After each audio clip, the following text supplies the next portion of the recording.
Hello student, good morning to all of you. How are you all? Welcome back to your channel, Dipakshi Biology. Actually, today we are study the lesson life process, है ना. We start life process. तो आज हम लोग introduction class चलाएंगे, introduction पढ़ेंगे, है ना. तो लाइफ प्रोसेस के बारे में हम लोग आज जान लें, फिर वन बाय वन आपको हर टॉपिक के बारे में हम डिस्कस कर लेंगे. तो चलिए स्टार्ट करते हैं. Let us start the life process. Today's we our topic is life process. आप देख पा रहे होंगे यहाँ दो वर्ड है, life and process. What is life? Life के बारे में आपने सुना होगा, देख रहे हैं, है ना. It's a very common word. And process, process क्या होता है कि किसी भी एक्टिविटीज़ को जब हम परफॉर्म करते हैं और एक पूरा प्रोसेस जो मतलब वर्क है जो कंप्लीट होता है, and that is called process. उसको हम लोग प्रोसेस कहते हैं, ठीक है ना. तो हमारी लाइफ में भी बहुत सारी एक्टिविटीज़ हैं जिसको हम लोग डेली पर डे कंप्लीट करते हैं, है ना, परफॉर्म करते हैं. That's why this is called a life process. तो लाइफ प्रोसेस क्या है? ऑल लिविंग ऑर्गेनिज्म, जितने भी लिविंग ऑर्गेनिज्म हैं, ठीक है ना, वो क्या करते हैं? Perform the number of activities. We perform number of activities in your daily life to sustain your life, ठीक है ना. आप रोजमर्रा की जिंदगी में नंबर ऑफ एक्टिविटीज परफॉर्म करते हैं. क्यों? ताकि आप अपने लाइफ को मेंटेन कर सके, सस्टेन कर सके. उसको चलाने के लिए लाइफ को जो मेंटेनेंस चाहिए होता है, उसके लिए जो आप एक्टिविटीज़ रोज करते हैं, that's called the life process, ठीक है ना. तो जितने भी लिविंग ऑर्गेनिज्म हैं, the all living organism perform number of activities to maintenance of their life, that's called life process, है ना. लाइक रेस्पिरेशन, है ना, डाइजेशन, सर्कुलेशन, रिप्रोडक्शन. एक्चुअली हम सांस लेते हैं, ये लेना ज़रूरी है हमारे मतलब रोज़ की एक्टिविटीज़ हैं लाइफ के लिए ज़रूरी है. अगर रेस्पिरेशन आप नहीं करेंगे तो क्या होगा? आप जीवित रह सकते हैं? नहीं रह सकते हैं. डाइजेशन, जो हम खाते हैं तो उसको पचाने के लिए मतलब होना चाहिए ना, उसे पचना भी चाहिए जो भोजन आप लेते हैं, है ना. तो पचाने के लिए आप क्या करते हैं? जो प्रोसेस होता है, जो भोजन आपके बॉडी में पचता है, डाइजेस्ट होता है, उस प्रोसेस को क्या कहते हैं? डाइजेशन कहते हैं, है ना. Digestion is also necessary for your life. अगर डाइजेशन नहीं हो, जो खा रहे हैं आप पचे नहीं, तो क्या आप जीवित रहेंगे? नहीं रहेंगे. Circulation, this is also important for your life to sustain your life, है ना. आपके जीवन को चलाने के लिए क्या है? सर्कुलेशन भी बहुत ही, उसका भी इम्पॉर्टेंट रोल है. अगर वो भी नहीं होता है तो आप अपने लाइफ को सस्टेन नहीं कर सकते हैं, नहीं चला सकते हैं, है ना, जीवित नहीं रह सकते हैं आप. Understand? But in the case of reproduction this is not important to sustain your life. मतलब आपके जीवन को चलाने के लिए ये ज़रूरी नहीं है, but it's a part of life, है ना. रिप्रोडक्शन अगर नहीं होता है तो आप मर नहीं जाएंगे. कभी सुना है क्या कोई रिप्रोडक्शन नहीं करता है तो वो मर जाता है? ऐसा होता है क्या? हाँ, कोई सांस नहीं लेगा, रेस्पिरेशन नहीं करेगा तो मर जाएगा, डाइजेशन नहीं होगा तो मर जाएगा, सर्कुलेशन नहीं होगा तो मर जाएगा, है ना. लेकिन रिप्रोडक्शन नहीं होगा तो कोई मरेगा नहीं. It's a part of life, it's not a necessary, है ना. तो ये चीज़ें हैं. तो हम लिखेंगे यहाँ पे, आप नोट डाउन भी कर सकते हैं.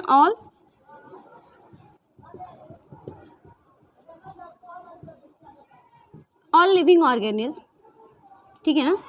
लिखिए, all living organism perform number of activities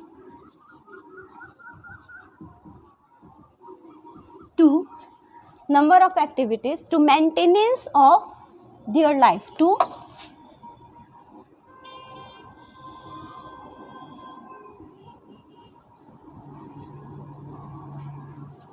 maintenance of their life, like respiration, सांस लेते हैं हम, खाते हैं तो पचाने के लिए क्या चाहिए? डाइजेशन चाहिए, सर्कुलेशन चाहिए ना भाई, और क्या चाहिए? And last one is reproduction. हाँ हाँ, सबको तो इसी पे ध्यान रहेगा ना. But this is not important for your life. चलिए, मतलब हम कह सकते हैं कि जो आप डेली करते हो, just you are running, you are walking, you are laughing, ये सब भी एक्टिविटीज़ हैं, है ना। बार्किंग, स्टडिंग, सिंगिंग, डांसिंग, ये क्या है? एक्टिविटीज़ है। लेकिन अगर ये नहीं हो, अगर आप डांस नहीं करते हैं तो आपने कभी सुना है कि आप मर जाएंगे, है ना। अगर आप सिंगिंग नहीं करेंगे तो ऐसा सुना है कि मर जाएंगे। लेकिन रेस्पिरेशन क्या है? मतलब ये लाइफ का एक पार्ट है, मतलब प्रोसेस है लाइफ को सस्टेन करने के लिए, है ना। अगर ये नहीं हो तो आप मर सकते हैं, ठीक है ना।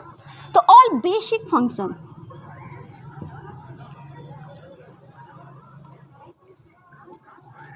All basic function, basic function, ठीक है ना, performed by, all basic functions performed by किसके द्वारा परफॉर्म करने? Performed by whom? Living organism. Functions performed by living organism. Do you understand?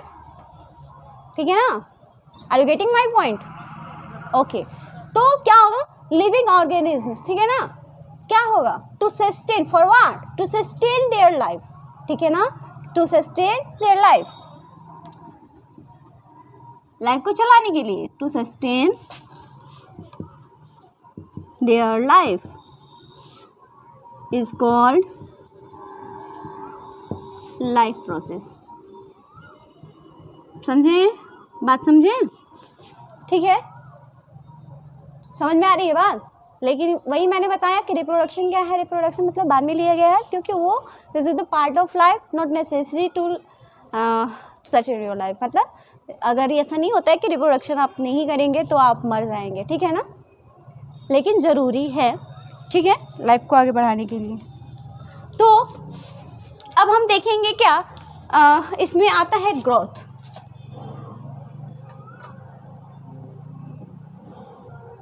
अब देखिए, ग्रोथ में अगर हम यूनिसेलुलर की बात करें, ठीक है ना, यूनिसेलुलर की बात करें तो यूनिसेलुलर में क्या होता है? यूनिसेलुलर में जो सेल का साइज है, ठीक है ना, सेल का साइज होता है ना, वो इंक्रीज करता है। दिस इज ग्रोथ, इसको हम ग्रोथ कहते हैं। जैसे कि मान लीजिए अमीबा का बात करें, ये अमीबा हो गया, ये न्यूक्लियस हो गया अमीबा का। ये इसमें ग्रोथ होगा तो क्या होगा कि इसका सेल का साइज जो है वो इंक्रीज करेगा। तो न्यूक्लियस भी ऑब्वियस सी बात है इंक्रीज करेगा, समझ रहे हैं ना। तो जब न्यूक्लियस मतलब इंक्रीज करेगा तो इसके बाद जब ये और इंक्रीज होगा तो क्या होगा? न्यूक्लियस इलोंगेट होगा इलोंगेट होगा ना। अब यहाँ से क्या होगा? ये डिस्ट्रेच हो जाएगा और बना देगा 2 डॉटर सेल। बात समझ में आई? तो यूनिसेलुलर में ग्रोथ का मतलब क्या होता है? रिप्रोडक्शन, रिप्रोडक्शन, ठीक है। लेकिन मल्टीसेलुलर में, मल्टीसेलुलर की बात करें, अगर मल्टीसेलुलर की बात करेंगे तो उसमें क्या होता है? मल्टीसेलुलर में क्या होता है? टेस्टिस बढ़ेगा, एग बढ़ेगा, स्पर्म बढ़ेगा, है ना। तो उसको हम लोग रिप्रोडक्शन कहेंगे। ये नहीं कि आपका हाथ बढ़ गया, पाँव बढ़ गया, आपका जो हाइट बढ़ गया, है ना, हेयर ग्रोथ कर रहा है, तो दैट्स मीन रिप्रोडक्शन, ठीक है ना। तो मल्टीसेलुलर में ये नहीं होता है। मल्टीसेलुलर में क्या होता है? ग्रोथ का मतलब सेल डिवीजन से होता है, ठीक है ना, सेल डिवीजन से होता है। अगर हाथ का सेल डिवीजन हो रहा है तो हाथ बढ़ेगा, ये क्या कहते हैं, हेयर का सेल डिवीजन हो रहा है तो हेयर बढ़ेगा, है ना, ऐसे होता है, ठीक है ना। तो यहाँ पे नंबर ऑफ सेल इंक्रीज करते हैं। नंबर ऑफ सेल क्या होता है? इंक्रीज करता है ना। तो ये इसका मतलब ये होता है। लेकिन यूनिसेलुलर में क्या होता है कि ग्रोथ का मतलब क्या होता है? रिप्रोडक्शन होता है। बात समझ में आ रही है? अब देखिए दूसरा क्या होगा मेटाबॉलिज्म। अब बात करेंगे मेटाबॉलिज्म। मेटाबॉलिज्म में क्या होता है बच्चा? मेटाबॉलिज्म में क्या होता है मतलब कुछ ना कुछ होना। जैसे कि मान लीजिए आप कोई मशीन खरीद के लाए है ना, और घर में ना उसको ऐसी कोने में रख दिया, उसका यूज नहीं कर रहे हैं, आप इसका इस्तेमाल नहीं कर रहे हैं ना, उसमें ना ऑयल डाल रहे हैं ना कुछ कर रहे हैं ना, उसको चला रहे हैं, फिर वो क्या होगा, उसमें रखा रखा जंग लग जाना है, जंग लग जाना है ना। तो वैसे ही जो हमारा बॉडी है, ठीक है ना, ह्यूमन बॉडी है, जो लिविंग ऑर्गेनिज्म का बॉडी है, अगर लिविंग ऑर्गेनिज्म का बॉडी जो ह्यूमन बॉडी है, अगर वो काम नहीं करेगा, फंक्शन नहीं करेगा, नॉर्मल ऑफ एक्टिविटीज़ परफॉर्म नहीं करेगा, तो क्या होगा, जंग लग के ख़त्म। समझ में आ रही है बात। तो होना क्या है, मेटाबॉलिज्म होना हमारे बॉडी में ज़रूरी है, और उसी मेटाबॉलिज्म का मतलब होता है कुछ ना कुछ होते रहना। मतलब सिंपल भाषा में बता रहे हैं बायोलॉजिकल टर्म में मेटाबॉलिज्म, ठीक है ना, टेंशन नहीं लो, बता तो नहीं हुए वन बाय वन, मतलब होना। अब इसका दो पार्ट होता है, क्या, एनाबॉलिज्म, एनाबॉलिज्म समझ में आ रहा है ना, कैटाबॉलिज्म। अब देखिए इसका मतलब ही होता है एनाबॉलिज्म प्लस कैटाबॉलिज्म, दोनों को कॉमनली कहते हैं मेटाबॉलिज्म। मतलब कि बॉडी में क्या होगा, या तो कुछ फॉर्मेशन होगा या कुछ ब्रेक डाउन होगा, मतलब दोनों में से कुछ ना कुछ होगा, या तो कुछ फॉर्मेशन होगा, बनेगा या टूटेगा, या तो बनेगा या टूटेगा, दैट्स कॉल्ड मेटाबॉलिज्म। अब जो बनेगा यानी जो फॉर्मेशन होगा है ना, उसको हम क्या बोलेंगे, जो बनेगा उसको हम क्या बोलेंगे, एनाबॉलिज्म। अब यहाँ पे देखिएगा, इसको याद करने के, एना मीन्स क्या होता है, आना मीन्स बनना, तो आएगा ना, हमारे बॉडी में बनेगा तो ही ना आएगा। तो आना मतलब समझ लीजिएगा फॉर्मेशन, मतलब आ रहा है, मतलब फॉर्म्ड हो रहा है, ठीक है ना। तो एनाबॉलिज्म से फॉर्मेशन समझ लीजिएगा, ठीक है ना, याद करने के लिए बता रही हूँ। कैटाबॉलिज्म मीन्स क्या होता है, ब्रेक डाउन। अब देखिए आपने देखा हो ना, जो किचन वगैरह में हम लोग ब्रेक डाउन करने के लिए कटर वगैरह का इस्तेमाल करते हैं, तो कटर मीन्स क्या होता है, काटना यानी टूटना मतलब क्या होता है, ब्रेक डाउन, है ना। तो इससे आप लोग याद रख सकते हैं कि जो टूटता है, ब्रेक डाउन होता है, उसको हम लोग क्या कहते हैं, कैटाबॉलिज्म कहते हैं। और जो फॉर्मेशन होता है मतलब एनाबॉलिज्म, मतलब आना मतलब फॉर्म होना, तो उसको हम लोग क्या कहते हैं, anabolism. Clear, is this clear, any doubt. तो आपने देखा कि मेटाबॉलिज्म मतलब क्या होता है, या तो कुछ टूटेगा मतलब फॉर्म ही हुआ, या तो बनेगा, या फिर क्या होगा, टूटेगा, ब्रेक डाउन होगा। तो जो बनेगा उसको हम एनाबॉलिज्म कहेंगे, जो टूटेगा उसको हम लोग क्या कहेंगे, कैटाबॉलिज्म कहेंगे। समझ में आ रहा है। एना मतलब आना से क्या होता है, फॉर्म होगा तो ही आएगा, तो एनाबॉलिज्म से फॉर्मेशन हो गया, है ना। कैटा मतलब क्या होता है, सी फॉर कटर से क्या होता है, तोड़ते हैं, ब्रेक डाउन करते हैं, तो सी फॉर कटर से क्या हो जाएगा, ब्रेक डाउन। सो इजी, है ना। तो इससे आप लोग याद रखेंगे, ठीक है। चलिए यहाँ तक कहानी हुआ ख़त्म।